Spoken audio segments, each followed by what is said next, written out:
बिस्मिल्लाहिर्रहमानिर्रहीम। अस्सलाम वालेकुम डियर स्टूडेंट्स। उम्मीद करता हूँ कि आप सब खैरियत से हैं और दुआ करता हूँ कि अल्लाह ताला हमें सबको कोरोना वायरस से महफूज रखे। मेरा नाम रायनूर है और मैं आपको अपनी क्लास में वेलकम करता हूँ। इस वीडियो में मैं आपके साथ जो हमारा ई-कैट टेस्ट चल रहा है चैप्टर 1 का, और उसमें से भी जो एक्सरसाइज 1.1 और 1.2 का जो टेस्ट है वो मैं आपके साथ डिस्कस कर रहा हूँ। तो इस वीडियो में मैंने आपके साथ ये जो 4 क्वेश्चन लिखे हैं ये डिस्कस करने हैं, जो कि ई-कैट टेस्ट बेस हैं, सही है। और ई-कैट की प्रिपरेशन के लिए जो यूईटी लाहौर का जो टेस्ट होता है उसकी तैयारी के लिए जो है वो मैं आपके साथ ये क्वेश्चन शेयर कर रहा हूँ। एक्सरसाइज 1.1 1.2 है और बुक 2 है आपकी एफएससी की। आइए जी क्वेश्चन स्टार्ट करते हैं। Find the domain and range of F of x is. तो ये आपके सामने जो है ये कंपाउंड फंक्शन है, या आप इसको पीस वाइज फंक्शन भी कहते हैं। इसकी डोमेन और रेंज बताएं। अब आपको पता है कि जो साथ में ये जो कंडीशंस लिखी हुई हैं यही बेसिकली इसकी डोमेन होती है, लेकिन डोमेन और रेंज आपने कंबाइन लिखनी होती है इन दोनों को देखते हुए। अब यहाँ से मैं अगर x की वैल्यू निकालूँ तो ये x की वैल्यू निकलेगी x is greater and equal to -4/3। ठीक है, 4 जब उधर लेके जाएंगे तो माइनस हो जाएगा, और ये वाला जो 3 है उधर ले जाएंगे तो डिवाइड हो जाएगा। तो ये बनेगी x is greater and equal to -4/3। इसके बाद यहाँ से अगर मैं x की वैल्यू निकालूँ तो x इज़ लेस देन -4/3। अब आप देखें इसमें नंबर लाइन से जो है ना वो हम डोमेन फाइंड कर लेते हैं। 0, -1, -2। अब -4/3 जो है ये अप्रोक्सीमेटली -1.33 है, यानी कि -1.33 तकरीबन यहाँ पे लाई कर रहा है। इससे ग्रेटर एंड इक्वल टू, इसको आप बोल्ड कर दें क्योंकि इक्वल भी है, तो ग्रेटर एंड इक्वल टू ये सारे नंबर्स आपने पुट करने हैं। ये प्लस इन्फिनिटी है और ये माइनस इन्फिनिटी है। ठीक है जी, यानी कि -1.3 से आपने बड़े नंबर्स और -1.3 ख़ुद भी शामिल है, ये वाले सारे नंबर्स आप इसमें पुट कर सकते हैं। इसके बाद सेकंड जो इनक्वलिटी है उसमें x इज़ लेस देन -4/3 है, यानी कि -1.3 से जो लेस वाले जो सारे नंबर्स हैं वो आप पुट कर सकते हैं। अब आप ज़रा गौर करें कि इससे सारे लेस वाले नंबर्स, -1.3 से सारे लेस वाले नंबर्स और सारे ग्रेटर वाले नंबर्स और -1.3 ख़ुद भी हम इसमें पुट कर सकते हैं। तो इसका मतलब है कि जो डोमेन है वो सेट ऑफ रियल नंबर्स है।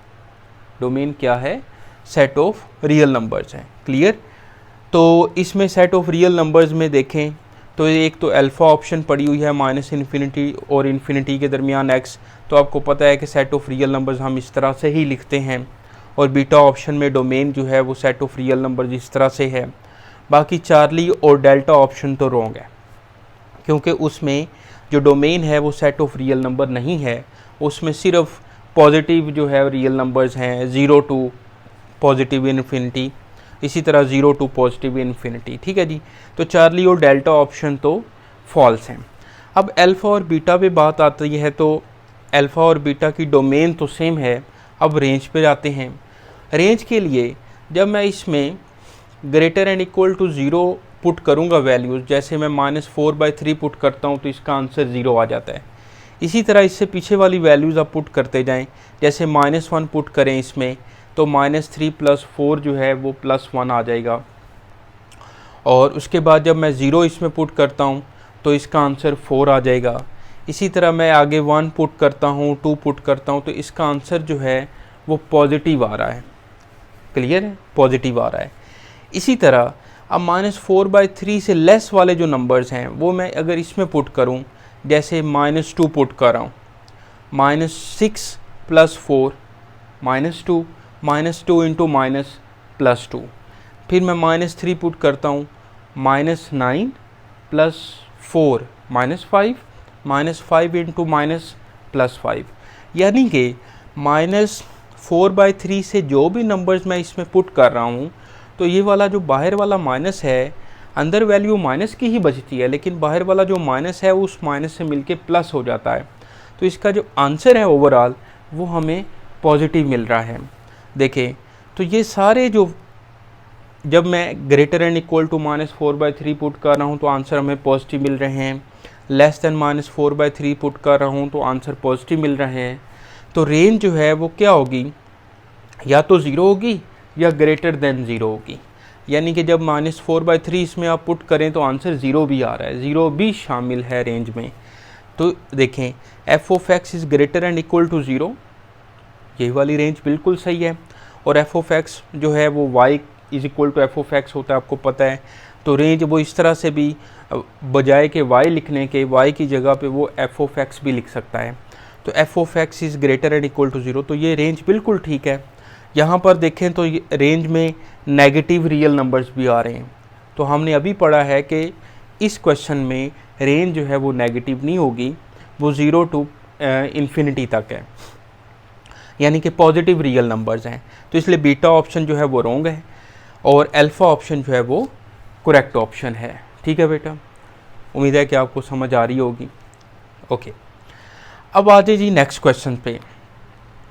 तो नेक्स्ट क्वेश्चन में देखें, सिंप्लीफाई द एक्सप्रेशन, लॉगरिथम का ये क्वेश्चन है और इसको अब हमने सिंप्लीफाई करना है। ओके जी, तो बड़ा इम्पोर्टेंट क्वेश्चन है ये। देखें मैं इसको लेट कर लेता हूँ कि ये y के इक्वल है। यहाँ पर जो लॉग के बेसिक रूल्स हैं वो आपको याद होने चाहिए, और जिस तरह से a की power x is equal to y exponential function है ये, तो जब मैं इस पर लॉग अप्लाई करता हूँ, लॉग a, और ये जो x और y है ये इनकी जगह इंटरचेंज हो जाती है, तो log y base a is equal to x बन जाता है। इसी तरह से मैं इसको अदर देन कोई y वेरिएबल में या t वेरिएबल में मैं लेट कर लेता हूँ। जिस तरह से आप देखें 13 log 3x² और बेस जो है वो 13 है और इज़ इक्वल टू y। अब दोनों तरफ मैं log अप्लाई करता हूँ, log 13 तो y इधर चला जाएगा और ये जो पूरी वैल्यू है उसको उठा के हम इधर ले आएंगे, तो log बेस √13 और 3x², यानी कि log 3x² बेस √13। अब यहाँ पर जो प्रॉपर्टी है log की वो लगानी है आपने, वो मैं यहाँ पे लिख देता हूँ। log b बेस a को हम क्या लिख सकते हैं, log b over log a, यहाँ पे वो प्रॉपर्टी मैं लिख देता हूँ। log b बेस a, तो ये आ जाएगा log b over log a, ये log की प्रॉपर्टी है, ये यहाँ पे आप लगाएं और यही वाली प्रॉपर्टी आप यहाँ पे भी लगाएं। तो मैं यहाँ पे ओवरऑल इसको इस तरह से लिखते हैं, log y over log 13 is equal to log 3x² over log √13। अब देखें ये कॉमन लॉग है, कॉमन लॉगरिथम है, तो इसकी बेस जो है वो अंडरस्टूड है कि यहाँ पर 10 लिखी हुई है, 10 जो है वो इसकी बेस मौजूद है, वो ना भी लिखें तो खैर है, कोई मसला नहीं है। अच्छा, अब देखें इसकी जो पावर है 1/2, 13 की पावर 1/2। अब log की प्रॉपर्टी है कि वो जो पावर होती है वो शुरू में आ जाती, तो मैं इसकी जो पावर 1/2 है वो शुरू में ले आऊँ। ठीक है जी, तो ये 1/2 शुरू में आ गया, सही है। चाहे आप एक स्टेप कहते हैं तो मैं बढ़ा देता हूँ, बाकी आप कैलकुलेशन में जो है वो डायरेक्ट भी लिख सकते हैं, जिस तरह से log y over log 13 is equal to log 3x² over 1/2 और log 13। अब आप देखें तो log 13 को जब मैं इधर लेकर आऊँगा तो इस log 13 के साथ कैंसिल हो जाएगा, तो log 13 से log 13 कैंसिल हो जाएगा। ओके, अब 1/2 का ये जो 2 है ऊपर जाएगा तो इसका रेसिप्रोकल हो जाएगा, तो इसको हम लिखेंगे log y is equal to 2 log 3x²। ठीक है, अब ये वाला जो 2 स्टार्ट में है वो हम इसकी पावर बना लेते हैं, तो ये आ जाएगा log y is equal to log 3x² का होल स्क्वेयर। ठीक है बेटा, अब दोनों तरफ अगर एंटी लॉग लें, सही है, तो जब y इज़ इक्वल टू क्या आ जाएगा 9x4, इसकी पावर बन जाएगी ना। ठीक है, ये तो एंटी लॉग जब लेंगे तो ये लॉग ख़त्म हो जाएगा और y इज़ इक्वल टू क्या बनेगा 9x की पावर 4। तो इसकी जो करेक्ट ऑप्शन है वो है चार्ली। ओके, कोशिश की है कि आपको अच्छे से समझ आ जाए। वैसे बड़ा जो है ना वो थोड़ा ट्रिकी सा क्वेश्चन है, लेकिन मुश्किल नहीं है। अगर आपको लॉग की बेसिक्स का पता है, उसके रूल्स का पता है, तो कोई मुश्किल बात नहीं है, आप इजीली कर सकते हैं सोल्व। ओके, दोबारा देख लें, इसमें ये प्रॉपर्टी log b बेस है, log b over log a वाली प्रॉपर्टी भी लगाई है, प्रॉपर जो डेफिनेशन है लॉगरिथम की वो लगाई है। सही है जी, ये देखें। ओके, और जहाँ पे जो पावर थी 1/2 उसको हम शुरू में ला सकते हैं। log 13 से log 13 जो है वो कैंसिल हो जाएगा, फिर 1/2 ऊपर जाके 2 बन गया, ये स्टार्ट में है तो ये इसकी पावर बन गया। एंटी लॉग लेंगे तो log कैंसिल हो जाएगा और y is equal to 9x की पावर 4 आ जाएगा आंसर। ओके जी, अब आ जाइए आप क्वेश्चन 12 पे जी। ओके, क्वेश्चन 12 में क्या है कि the parametric equations of ellipse are. तो ये बुक एक्सरसाइज 1.1 से पहले ढेर सारे जो हैं वो फंक्शंस लिखे हुए हैं और उनकी जो करैक्टरिस्टिक्स हैं और उसकी जो सारी जो प्रॉपर्टीज़ हैं वो वहाँ पे लिखी हुई हैं। तो यहाँ से बड़ा इम्पोर्टेंट MCQ बनता है, जैसे पैरामीट्रिक इक्वेशंस का। ठीक है जी, और 4 कॉनिक हैं आपके पास, सर्कल, पैराबोला, एलिप्स और हाइपरबोला। तो उनकी पैरामीट्रिक इक्वेशंस आपको आनी चाहिए। जैसे फर्स्ट जो पैरामीट्रिक इक्वेशन है x of t, y of t, at² और 2at, तो ये आपको पता है कि ये पैराबोला की पैरामीट्रिक इक्वेशन है। ठीक है जी, पैराबोला की पैरामीट्रिक इक्वेशन। तो यहाँ पे मैं लिख देता हूँ पैराबोला। अब यहाँ पर आए तो x of t, y of t, a cos t और b sin t। ठीक है, तो ये एलिप्स की जो बेसिकली जो है वो पैरामीट्रिक इक्वेशंस हैं। ओके, एलिप्स, तो यही उसने पूछा था, तो बीटा ऑप्शन जो है वो करेक्ट ऑप्शन है। यहाँ से आप a को x इज़ इक्वल टू ये करें और y इज़ इक्वल टू ये करें, और x over a is equal to cos t आ जाएगा और y over b is equal to sine t आ जाएगा। दोनों का स्क्वायर लेके आप ऐड करें तो x² over a² plus y² over b² is equal to cos square plus sine square आ जाएगा। तो cos square plus sine square की जगह पे आप 1 लिखेंगे तो एलिप्स की बेसिकली इक्वेशन आ जाएगी x² over a² plus y² over b² is equal to 1। Okay, यहाँ से ये इक्वेशन जो है वो बनेगी, आप इसको सोल्व भी कर सकते हैं। ठीक है, बाकी इस पैरामीट्रिक इक्वेशंस आप डायरेक्ट याद रख लें, बार बार ये MCQ आते हैं तो आपको याद होनी चाहिए।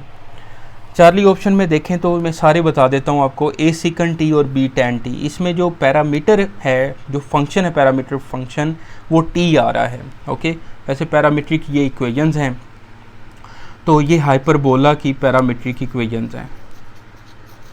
ठीक है बेटा, अब यहाँ पर आए तो a cos t और a sin t, यानी कि ये कोफिशिएंट सेम अगर आ जाएं, a cos t a sin t, तो ये सर्कल की पैरामीट्रिक इक्वेशंस हैं, सर्कल की पैरामीट्रिक इक्वेशंस। ओके, क्वेश्चन 13 पे आए तो if f of x is equal to 2x plus 1, g of x equal to 3 over x minus 1, then g of f of x is infinity at x equals is infinity at x equals. ठीक है जी, तो infinity value कब आएगी? x की value के लिए। Okay, और ये कंपोजिशन का क्वेश्चन है, g of f of x। तो लगाते हैं जी कंपोजिशन। देखें हमारे पास g of f of x, तो मैं इसको इस तरह से भी लिख सकता हूँ ना, g f of x। Okay, तो ये क्या बन जाएगा? g f ऑफ x बन जाएगा 2x plus 1। f of x की वैल्यू है 2x प्लस 1। अब ये g का फंक्शन बन गया। अब g वाले फंक्शन में जहाँ पर x है वहाँ पर आपने 2x प्लस 1 लगा देना है। तो इसको लिखते हैं, x की जगह पे लिखें 2x प्लस 1 और माइनस 1 यानी कि 3/2x आ जाएगा। ये कैलकुलेट करके वैल्यू आ गया हमारे पास 3/2x।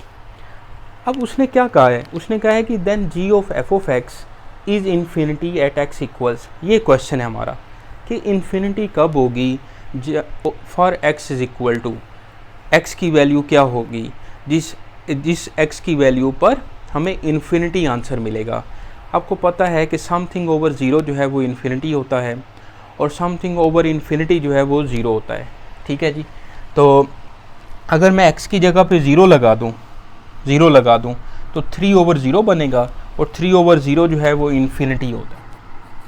3/0 जो है वो इन्फिनिटी होगा, तो x की वैल्यू 0 के लिए हमें इन्फिनिटी आंसर मिलेगा। तो इसकी जो करेक्ट ऑप्शन है वो बनेगी चार्ली।